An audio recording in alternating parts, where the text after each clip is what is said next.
Hello, everybody. Good to see so many people from so many different places. I think we've got about 4 continents up here for the moment, which is brilliant. More to go, I hope. My name's I'm from Cheltenham, which is a lovely place in the in the Midlands, in the southwest. Anyway, very nice. So just to say, couple of little bits of housekeeping, if you like. You're free to ask questions at any time. I probably won't address the questions until the end of the presentation, and I will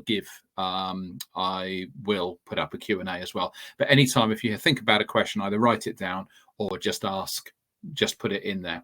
Please make sure that they're relevant to assignment A, because there's a million of other things that we could be talking about as well. Somebody's put down, hello Tracy, you've put down there's a bad echo.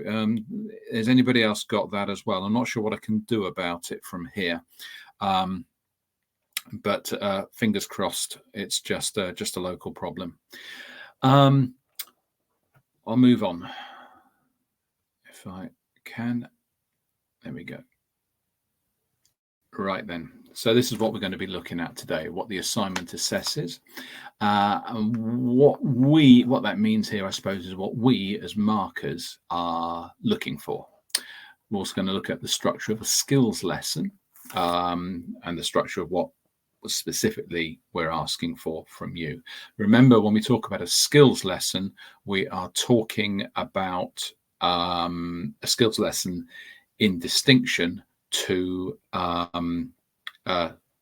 systems lesson. So when you're looking actually at the structure of a grammatical or a lexical item.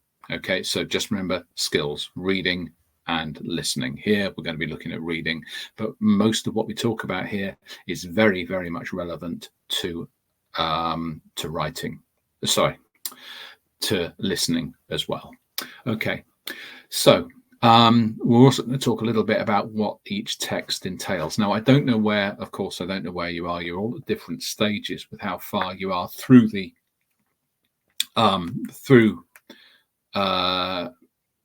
level 5, but you're all fairly early on because you're asking about level 5, so you're asking about the first one.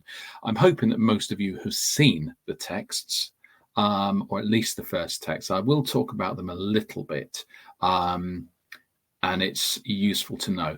Quite a lot of the things that I'm going to talk about today, I will probably repeat a few times, but the things that I'm repeating are the things that we see the mistakes on. And often it's the needless mistakes, which mean that you have to resubmit. And so if I can batter those into you, that those are the things that I really want you to look out and not to do, then it saves you having the trouble and the hassle. Better to hear me say it 3 times and to actually not do the thing I'm talking about, the thing I'm telling you not to do, than it is for me not to bother with saying it and you do it. So forgive me if there's a bit of repetition here, but trust me, these are the things that do come up a great deal. Okay. It seems to be a bit slow to click over to the next slide at the moment. So here we go. Your ability to select and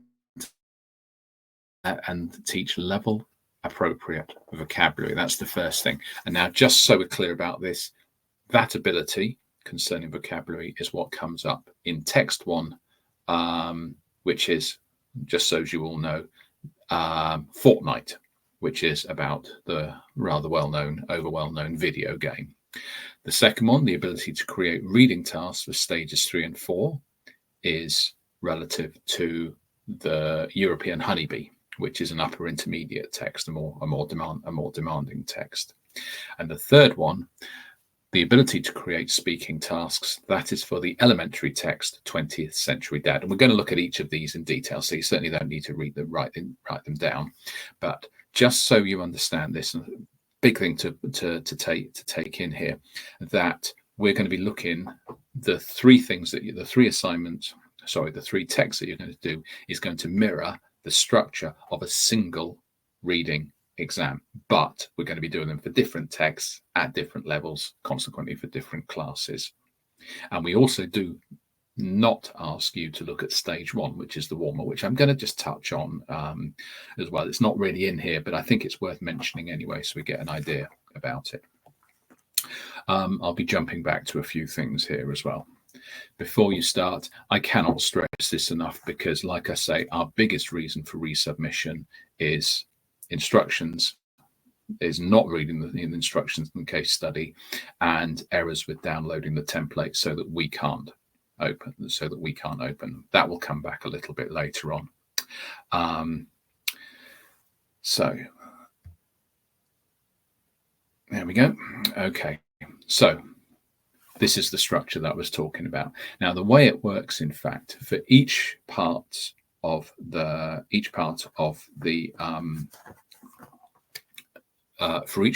assignment, there's really 2 tasks. So the first one, lead in warmer, that's the one that we do not ask you to deal with. But I'll just give you an idea of this. So first of all, if the task you're going to be doing is to get them to read Fortnite, you might start with asking them a fairly simple question, because they're lower intermediate, about video games. Whether they like them, whether they don't like them, what they like about them, what their favourite ones are. Somebody's probably going to come up with Fortnite, and there's the start to your discussion. If it's the European honeybee, you might talk about, this is with an upper intermediate class, so it's a better level class. So, sorry, not better, higher level class. You might ask about animals or insects that are in danger of extinction in their country. So that might be a good lead into it. And for 20th Century Dad, you might, again, in elementary, very low level, so you might just have up a picture of a man doing the washing up, and what's he doing? Is this common in your country? Da, da, da. Okay, that's the basic stuff. I won't mention the lead in again because that is not part of the exam. So the first part that you'll be doing, vocab pre-teach stage. Now you'll see on this, you've got a big chart, which we'll be going through, and you've also got the requirement to teach a couple of those lexical items, words or phrases, in the form of a dialogue. So that's the first part. The second text, European honeybee, is your first reading and your second reading. And now these correspond to stages 3 and 4 in the lesson, as they do in the bullet points. And we're going to look at the differences between those two. And then the next one, and again, a point I'm going to make now and I'll make again, in the last text, which is the elementary, the 20th Century Dad, you need to create 2 student tasks. Now, this is a little bit misleading because when you come to the rubric, you'll see there's a little chart you need to fill in, showing the timings and the interactions and also your instructions. And that has student activity and teacher activity. And some people think that that means that's the 2 activities, 1 student, 1 teacher.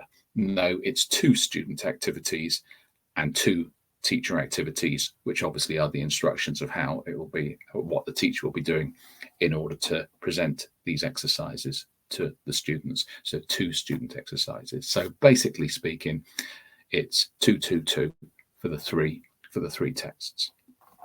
Okay, I jump on. This will give you another little idea of this. This kind of tells you a little bit about what I've said already. You've got the 3 texts, different stages, which, as I said, is the stages 2 to 5, because you won't be doing the warmer, stage 1. Each stage being based on a different text, as I've just mentioned, and a different group of students. Now, the fact that it's for a different group of students is pretty important, because, of course, this means that you very much have to think about the change in the language that you use. And that is one of the big things that we look out for, is when you're giving your instructions, when you're trying to elicit, when you're asking concept checking questions, are you doing it in language that the students can understand? It's what we call, and I've done this in various other webinars, but it's the idea of, sorry, I'm just looking at the questions, and that is a silly thing to do because it puts me completely off and puts me completely off what I'm talking about. I should put them to one side and I'll worry about them all at the end. But L+1, the idea that you're using language that the students can understand. They can't necessarily say it or use it themselves, but they can understand it. And that's very, very important when you're giving instructions, when you're asking concept checking questions, when you're eliciting anything like that. You need to be following that. Otherwise, they're decoding what you're saying as opposed to trying to thinking ahead to what the task is, what they're expected to do. Okay, right. So moving on now, we move on to the actual text themselves. So the first text, as mentioned, will be, the first text is fortnight, and that is the lower intermediate. So these got a decent level. These guys should be able to express themselves, maybe not perfectly, but nevertheless, they've got a good ability. So this is, as I said, stage 2. Stage 1 not being mentioned, the vocabulary pre-teaching stage. So you're obviously going to read the text, and from the text, you are going to pick out 10 items. It must always be 10 items that you will then teach. Now, because they're lower intermediate, the biggest problem, I would say, is that people often pitch it too low. They'll come up with a word like dollars. And I've even seen, on exceptional occasions, things like the. Well, there's some lovely 2-word items in there as well. Great one to do. Think about stuff that they might need in the future. So think about the words, think about what they're going to need to actually decode that text. Don't make it too easy, because then you're leaving lots of stuff they're still not going to understand. Have a think about what a lower intermediate might know anyway. Take all of that out and go for, if you can, a little bit more complex stuff, but keep it to a couple of words. You're not trying to teach sentences. That's completely different. That's a completely different idea. So very much, this is what you focus on. That's the first thing. The second thing is that when you get that chart, now I'm not sure about this, but you may have to go through all the preceding stages and completely fill them in before you are and pass tests on them before you can actually go and access the first assignment. So some of you may not be able to see these texts for the moment. But hopefully, and you will be able to play this back. I just noticed a question there, silly of me, but that you will be able to play this back, and then you can refer them across to the texts. So you will then have, when you've selected those 10, you will then have a little chart to fill in. Now that chart is, it's basically a simple definition that you'll need to come up with as to what the expression actually means. How meaning is conveyed. Now, how meaning is conveyed is how you elicit. And this is an entire webinar in its own. But just to remind you, how you elicit is you do not get the word. Eliciting means you're trying to get it back from them. You want them to come up with the word or the phrase. If they can't, that's fine. Eventually, yes, you're obliged. You have to give them that particular word or phrase, but you're trying to really, anything they've got in their brain, you're trying to bring it to the forefront. Okay, what's that word? Oh, yeah, I know that word. So that's what you're trying to do with that. Even if you go through the process of trying to elicit it and nobody gets it, it's not time wasted at all, because they've still had a chance to really think about this, to go, oh, come on, what is this? And so when they do get it, it's more memorable than if you've just given them the second part that you need to do is the pronunciation. So in fact, actually on the chart, it's not. The second thing you'll need to do is the concept checking. And concept checking is, okay, you've got the word. Somebody in the class has come up with that word. How do you now make sure that everybody is on board, everybody understands that? So think about the difference here, because you don't ask a question anymore that's using those, that needs those words as an answer. It's how do you know that word, that phrase actually makes sense to the students? So that is your concept checking questions. Your easiest concept checking questions will be a yes or no. Your more difficult ones might be, okay, give me an example of, one word in the text is a celebrity. What are the famous celebrities you know? If they come up with, I don't know, Taylor Swift, you've got a pretty good idea of what a celebrity is. So that's the concept checking. And the last section you've got there on your chart is going to be the pronunciation. Now, the pronunciation, you're expected to give the transcript according to the IPA, which you have in your materials. Most importantly for teaching, though, you need to get the stress pattern right. Remember this always for pronunciation. If you can get them to hit the right syllable, it doesn't matter too much if the rest of the word isn't perfect. If they hit the right syllable, people will understand them, and that's kind of what you're looking for this. So, in summary, 10 items, fill in the whole chart. Think about the distinction between elicitation and concept checking, and make sure you've got the stress correct. Now, quite a lot of that, I believe. Whoops, I've just jumped on one. Okay, so the second thing you need to do is to teach the 2 items. So you will select 2 items from there, and then you will do that process that we've described in terms of elicitation, pronunciation, concept checking. But I can't show you the chart, Nicola, I'm afraid. The chart will be on there once. Remember, you will be able to see this again. Once you see the chart in relation to this, then you'll see. Very simple. A chart across the top will be the things that you have to do, that you have to do. Down the side will be the 10 rows that you have to, each one with a single word. The second thing you need to do is the dialogue. The dialogue is going to be you saying to them the responses you get and the process of elicitation, pronunciation, and concept checking. It asks you for them in that order. It doesn't matter if the pronunciation comes after or before the concept checking, but but the elicitation needs to come first so that they come up with the word. And it needs to be in direct speech. And the same goes when in the chart for the concept checking questions. We don't want, I will ask them what this means. You want the actual direct question that you're asking. Last part on text 1. Okay. When you get your table, fill in all the categories. Word limits. Nobody's going to mind if you go slightly over, but if you go wildly over, people will notice. And remember, when you're asking questions of students, when you're explaining things to students, you shouldn't be using too many words. Brevity is everything. You've got, if you think in a lesson, you've got 10 different words that you need to teach. If you take too long about each one, you've lost the students before you even get to reading the text. Here, you need to get across. Think about how to get that meaning across quickly and effectively and move on to the next one. The other thing that I would ask, that when you do try elicitation and concept checking, doesn't have to be perfect. Try to get a variety in there. If you use the same approach when you teach every single word, every single phrase, students kind of know what's coming. They go into autopilot. You need to mix it up a little bit. And again, we would like to see that happening. Okay, text 2.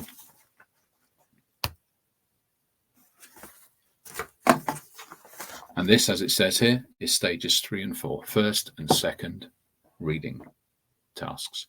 So, of course, at this point, you have done the vocabulary pre-teaching. So now you're going to set them the actual reading. You're going to give them the text, and with the text, you are going to give them the first set of questions. So this is going to be stage 3, the first reading task. Quite a lot to think about here, as there tends to be. You've got to be designing the questions, of course, to test the understanding. And you have to think about the different questions. And again, all of this is in your course content anyway, so you'll have probably encountered this to a certain extent. The first task is going to be either scanning or skimming. You need to know the difference between the two. Scanning is when they go through and they're looking for particular pieces of information. It might just be a number, might be a percentage or something like that. The second one is when they're looking for the more general meaning. They're reading for a greater idea, gist.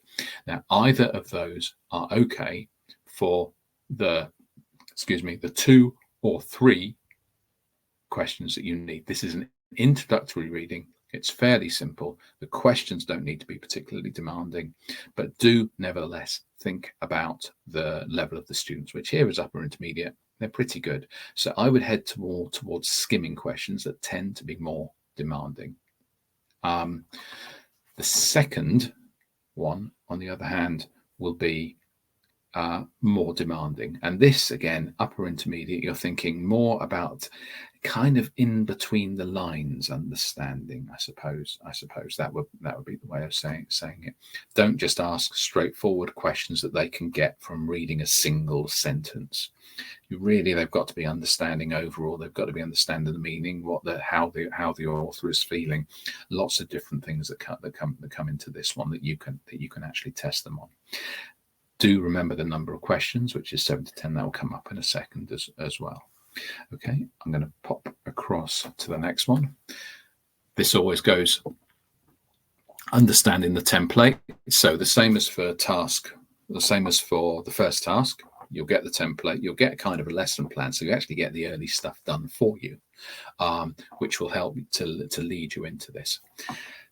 Then when it comes to the actual task, the task is, of course, the two types of question and the numbers of questions.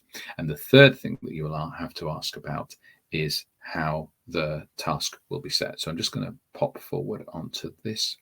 First reading, 2 or 3 questions, skimming or scamming that I've done, sorry. The second one, deeper understanding through the intensive reading. No scanning questions, of course. You're not asking for one-word answers by the time you come to the text to really get them to think about it. Think about, like I say, between the lines. And remember, they're upper intermediate. They can do quite a lot with this.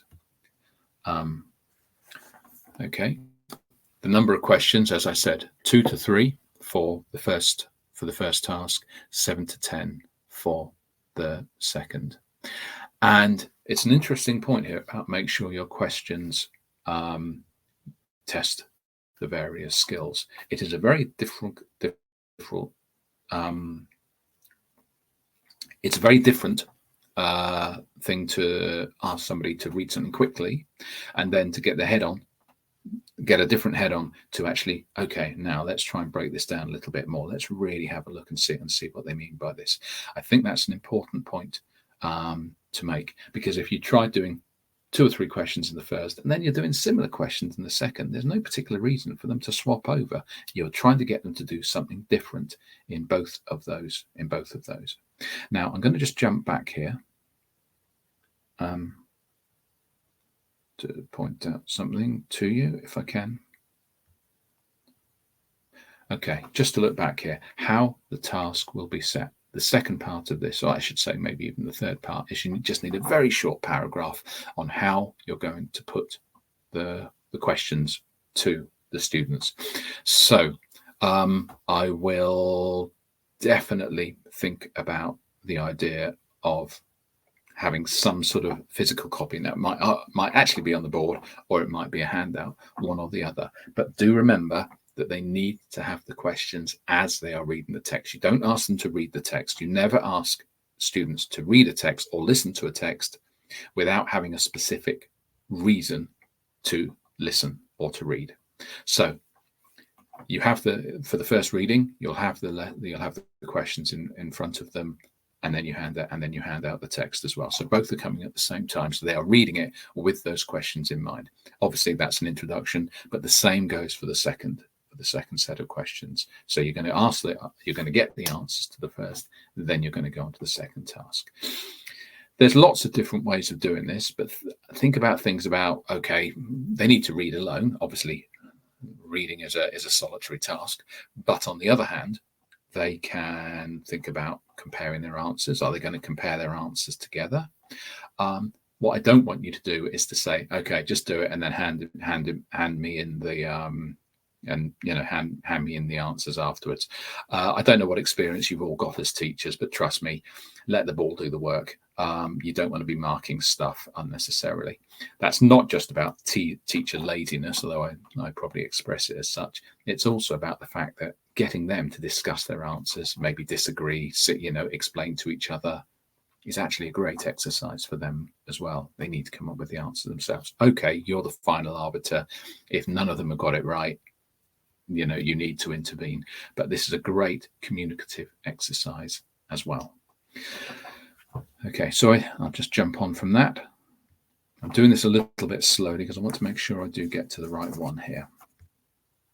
Okay, and the third one, as I said, is the elementary text. Now, this, I'm not too sure why, seems to be the hardest one. I can think of a couple of reasons for this. I think one reason is that the second one you did was upper intermediate. Now, the way that we used to do this was we used to give you the elementary first for text 1, then the lower intermediate, then the upper intermediate. And we decided that wasn't a great idea, and so now we've put them in the order that you would teach in the actual lesson, as I said, stage 2, 3, 4, and 5. That does mean that people are sort of pretty much jumping from doing the upper intermediate with a fairly high level of student straight down to elementary for the last one. It's sometimes a bit of a jump to make. So that makes it difficult, I think, for quite a few people. The second thing, as I said, as I mentioned to you, the idea that there's 2 activities that you need to do. People can sometimes be hanging around a little bit for one. And then the other thing is, and these are very common mistakes that are made, is that people ask basically comprehension questions about the text, or they try to test Lexis. And remember, Lexis was done in stage 2. The comprehension questions were done in stage 3 and 4. You are being asked to stage 5, as it says on the packet, the follow-on speaking stage. Okay, so you really need to think about that, and the follow-on about communication. Sorry, I think I might have dipped out there on so stage 5, both exercises are on communication. So how are you, Tracy? Yes, this is correct. You've got this is what you've got. So you've got the 2 steps. You've got the 2 exercises to do. 2 communicative exercises for elementary students isn't that easy to do, especially when the temptation is just to get them to learn Lexis, or just to get them to learn to go on to the understanding, the comprehension exercise, the comprehension of the text, both of which have been done. Okay, so this being the case, let's just jump forward on this one. Okay, you will be given a little lesson plan. It's not the whole lesson plan, it's just a tiny little section. Okay, and you need to fill in again both of the exercises, 2 student activities, 2 teacher activities. Notice this as well: timing, interaction, teacher activities, student activity.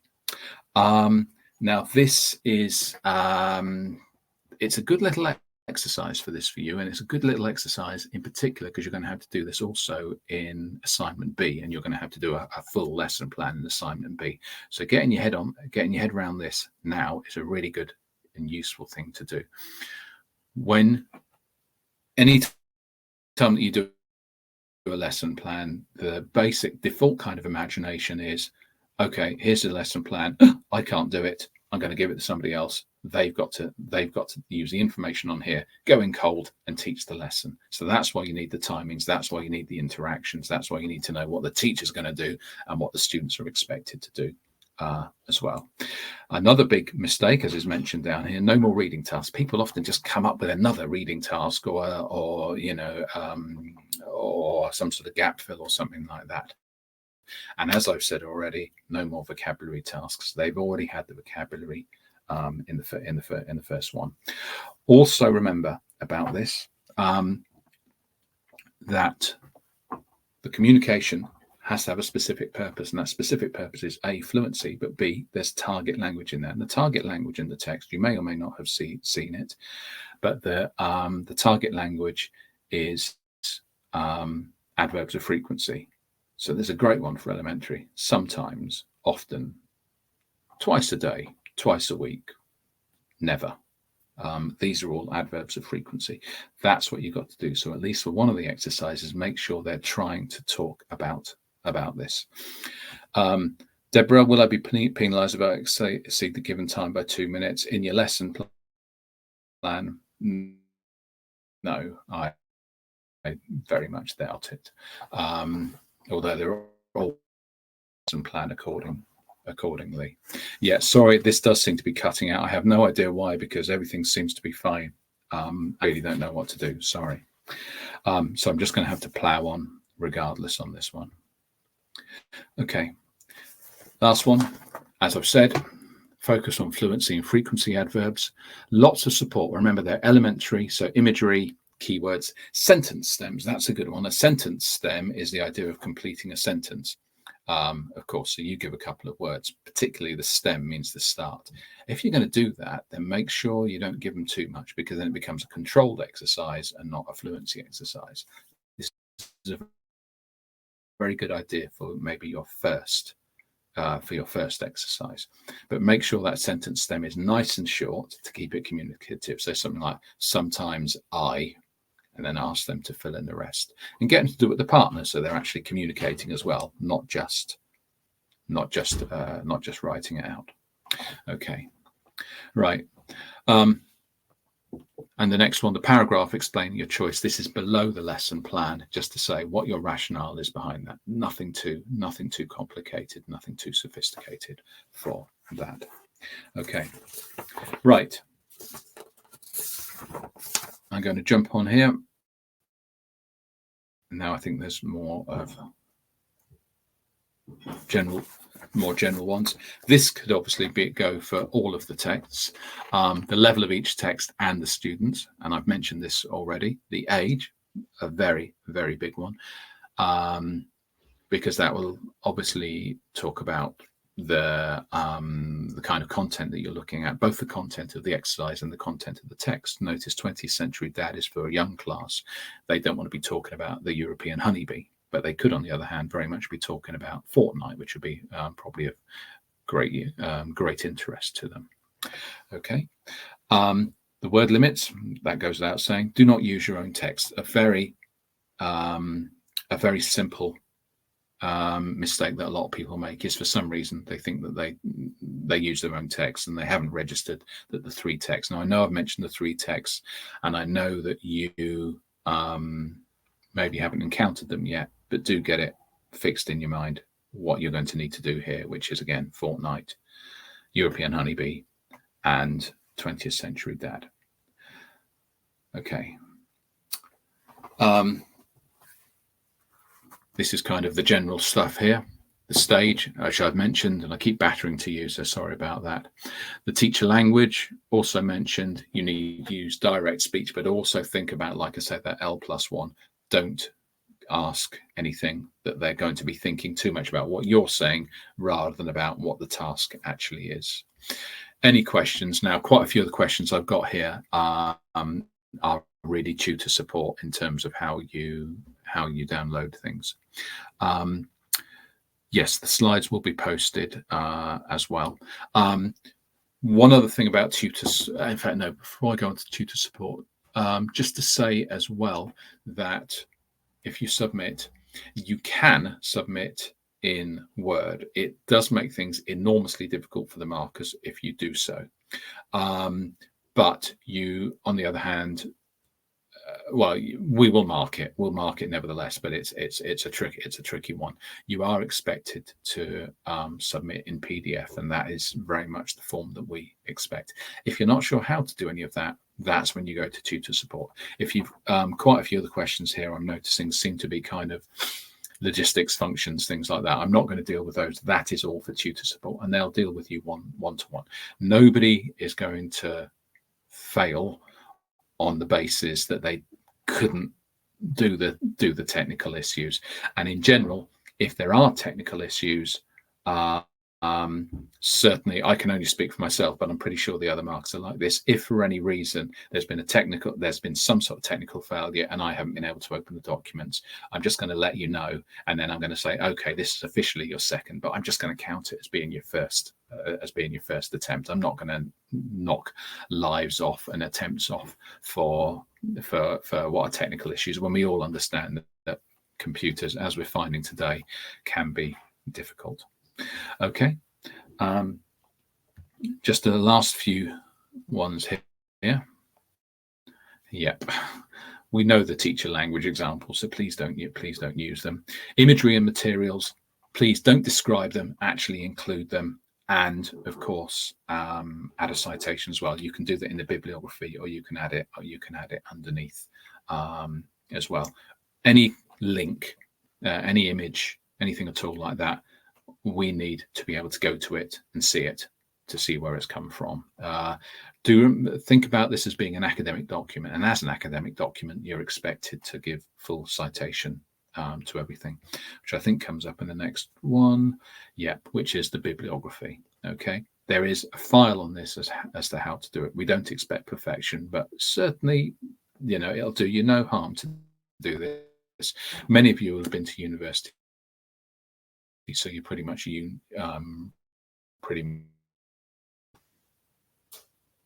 Sorry, I saw it cut out, so I just stopped talking there.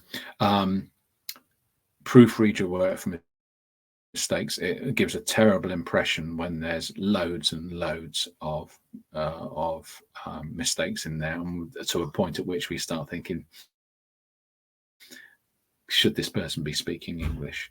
Use the templates. The reason that you use the templates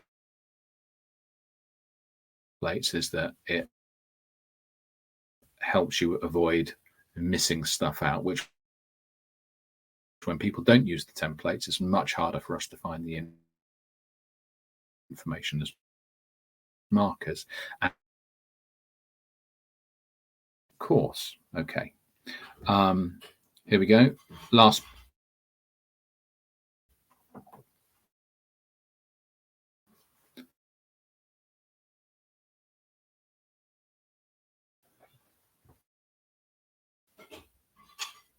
So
hi there. I'm very sorry what happened there. Everything seems to be fine at this end, and it's cutting out. This is quite disappointing, especially for you. You are the customers here, so I'm very sorry about this.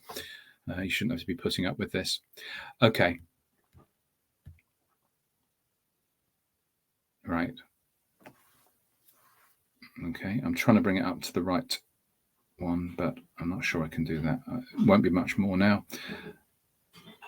I'm going to do it this way instead, see if I can get that, bring them all up. It seems to be that the slides are loading very slowly indeed. We're really just about there now anyway. So last one here. Okay. as I just mentioned, PDF only. You don't need to take any of our stuff out. It's just a waste of your time. So now I'm just going to go on, and it's basically questions. So please feel free to ask. Thank you, Shantae. That's very kind of you to say that. One thing I've just done there is I just added a Survey Monkey in the comments, which I'd like you to, which I'd be very grateful to if have a look at. But the Q&A now, I'm going to go back to the start and see what else we've got. Unfortunately, a lot of these are quite rightly about people not being able to get in here. Nafis, I've got here in level 5 how we have to submit the assignment A. Again, in terms of submission, that really is a tutor support question. It shouldn't be too difficult, but again, we all, like I say, nobody's going to judge or downgrade you in any way if you struggle to download it. So get onto tutor support. That's what they're there for, and make use of them. Okay. Sorry, we seem to have gone down again. I'm sorry. I think we lost you there. Yes, the texts are all, as mentioned there, in Unit 5. So you should be able to see them. Okay. Now, the slides, all of these slides will be on there. Okay, good question here from Joe. What's your, thank you for the sir. Please don't bother, I'm not a sir. Very specific meaning for that in the UK. I've opted not to start Unit, but to continue with the theory now on Unit 7 and getting more depth out of them. That's one approach you should have to actually do. To actually do that, you should have enough information to do this. Sorry, I'm repeating a little bit because I can. So the text limits are all given actually on the templates as well. So the information, a lot of the information is clear on the templates themselves. So that's always a useful one to refer to as well. And again, do not hesitate on. Do not hesitate to go to tutor support about anything like this. Okay. There are plenty, Terry. There are plenty more webinars in the near future. Should we only be referencing learning sources from TEFL? Good question. No, I think language training across the board will be fine, but then do need to be some specific ones in there as well. What we want, among other things, is evidence that you're not just reading through the TEFL Academy contents and trying to do it off that. It's such an interesting subject. I get to deal with it in more depth in other webinars if they ever let me on after this one. Yeah, you certainly need something in there. I mean, there's so much other interesting stuff around there, but there are really sort of standard texts that are very useful. I would expect a reference from at least one general one. I mean, say something like I've got it here, in fact. Sorry, I'm just seeing if I can something like this, which is a very standard text, and it's something that in case you didn't see it, that was learning teaching from Jim Scrivener. That's the kind of thing, and you probably will never read it cover to cover, but one or two books like that, and you've got something to refer to, you've got a reference in there, will be really useful to you in doing the assignment, but it will also be so useful to you in your future teaching careers as well. So that would be my suggestion for that. Okay. Okay. For the vocab portion, should you be using your knowledge of the word definitions or cite a dictionary definition? I would much prefer you to use your own knowledge, because remember what you're doing with that is that you're giving a dictionary definition is going to be for one assumes people who have English as a first language. You're looking at really, sorry, it cut out again, you of a lower level. So it's really important, I think, that you try to use your own words for that. Okay. Yeah, you can join. Well, yes, you will be able to use, you'll be able to look at the webinar again, including me somehow not using bad language with all the tech that's going on here. Quite an achievement for me. So yes, you will be able to see everything that you need to on this, and for some of you, it will be you know, it may be another couple of months before you actually find that this is more worthwhile to you. Internet sources, are they acceptable? I assume you mean in a bibliography. Then yes. But again, not in isolation. And again, a full link is expected as well. I don't want to be cutting and pasting. I want to be able to just click on it, click on the hyperlink, and go straight through to whatever you're using. Most markers, like me, are pretty old school, and we'd actually like to see a book in there somewhere. You're not going to fail on this, but it's good practice, and it's good practice for you as well, because it shows, I think, a commitment to, you know, getting better after all. Can we remove those words from the pre-teaching table template, which are already written as examples? You can, but there is no need to do so at all. We know what the templates look like.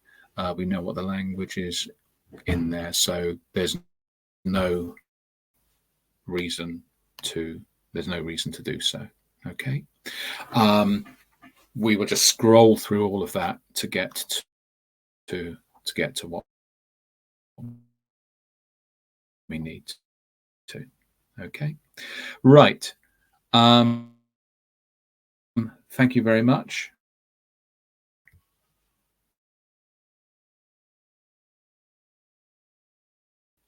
And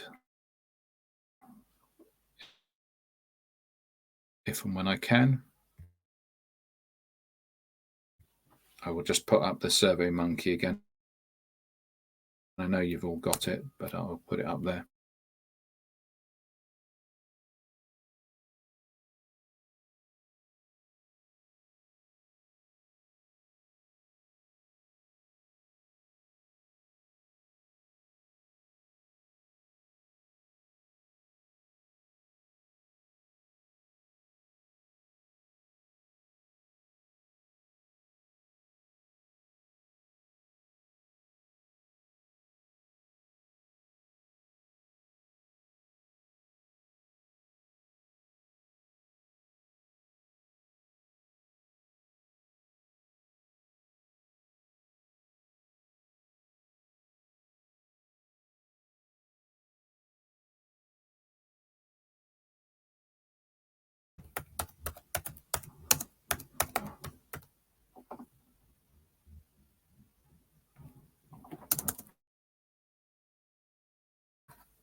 Okay, then I'm just writing up here to say apologies again for the interruptions. I'm just going to have a very quick look to see if there are any further questions. I'm just going to click on new comments here. Okay. Yeah.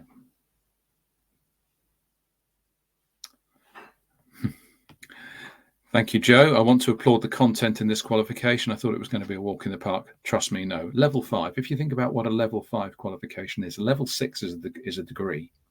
So I should have maybe put that one up there in the first place. I should have put them all up. But I think you'll find that, yeah, it's not easy, but there is a logic to it. And if you follow the logic, then you'll be absolutely fine. And don't forget, we are here to help. We've got tutor support. If you start struggling and you fail an attempt, nothing, I say fail an attempt, if an attempt is asked to resubmit, that's nothing terrible. That really is not a big problem. Sometimes, I'll just say to finish off, sometimes when we ask for a resubmission, it's for a very simple reason that we think, you know what, you still need to learn something there, or maybe you've done very well on lots of things, but there's one thing you haven't quite got. That particular penny needs to drop, and a resubmission will make you a better teacher at the end of it. So don't ever think that that asking for a resubmission is some sort of failure. It's nothing of the sort. It's about your development. It's not about our judgment necessarily. Okay, thank you very much. I think I'm going to bathe my temples or something like that after the stress of this webinar, and I hope to see you all next time. Okay, thank you again.